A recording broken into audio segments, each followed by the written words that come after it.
आज आपण मस्त अशा आषाढ स्पेशल गुळाच्या कापण्या बनवणार आहोत। त्यासाठी गॅसवरती एक पातेलं ठेवलेलं आहे। आता त्यामध्ये एक वाटी गूळ टाकलेला आहे आणि त्याच वाटीने एक वाटी भरून पाणी टाकलेलं आहे। आता हा गूळ या पाण्यामध्ये आपण विरघळून घेणार आहोत। तर याचा पाक बनवण्याची गरज नाही, फक्त गूळ वितळला की आपण गॅस बंद करून घेणार आहोत। आता एका बाउलमध्ये इथं मी 2 वाटी गव्हाचं पीठ घेतलेलं आहे। यामध्ये आता मी एक पाव वाटी बेसन पीठ टाकलेलं आहे। यामध्ये 1 चमचा बडीशेपची पूड टाकलेली आहे, चवीनुसार मीठ आणि इथे थोडंसं जायफळ मी किसून टाकलेलं आहे। यामध्ये तुम्हाला इलायची पावडर टाकायची असेल तर तुम्ही टाकू शकता। आता इथं मी एक 4 चमचे कडकडीत तेलाचं मोहन टाकलेलं आहे। तेल व्यवस्थित असं सगळ्या पिठाला आपण लावून घेणार आहोत। तेल मिक्स करून झाल्यानंतर यामध्ये आता आपण गुळाचं पाणी टाकणार आहोत। तर इथं गुळाचं पाणी थंड झालेलं आहे। आता या पिठामध्ये टाकून आपण पीठ हे व्यवस्थित असं मळून घेणार आहोत।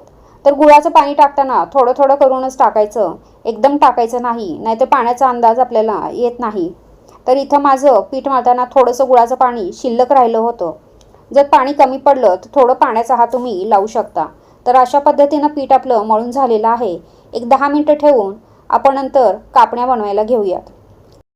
आता या पिठाचे एकसारखे असे मी गोळे बनवून घेतलेले आहेत। त्यापैकी एक गोळा घेऊन व्यवस्थित असा पुरी एवढा मी लाटून घेतलेला आहे। पुरी एवढा गोळा लाटून झाल्यानंतर यावरती थोडीशी मी खसखस लावून घेतलेली आहे।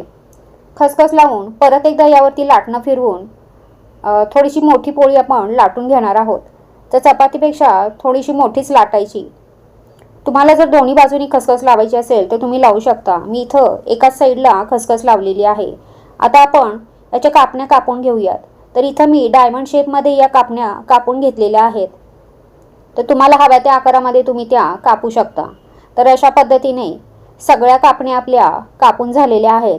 तर इथं जाडी बघू शकता तुम्ही, या साईजच्या मी इथं कापण्या बनवलेल्या आहेत। चला तर आता आपण तळून घेऊयात। तर गॅसवरती कढईमध्ये इथं मी तेल गरम करून घेतलेलं आहे। गुळामुळे या कापण्यांना लगेच लाल कलर येतो, त्यामुळे कापण्या तळताना लो टू मीडियम फ्लेमवरतीच या तळायच्या।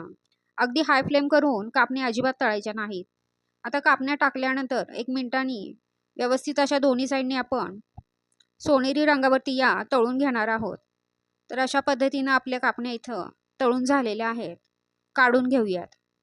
तर तुम्ही बघू शकता मस्त अशा खुसखुशीत कापण्या आपल्या इथं तयार झालेल्या आहेत। एक मी तुम्हाला तोडून दाखवते। अगदी मस्त सहजपणे अशा कापण्या तुटतात, अजिबात कडक झालेल्या नाहीयेत। तुम्हाला माझी जर कापण्यांची रेसिपी आवडली असेल तर लाईक करा आणि माझ्या उर्मिलाज किचन या चॅनलला सबस्क्राईब करा। धन्यवाद।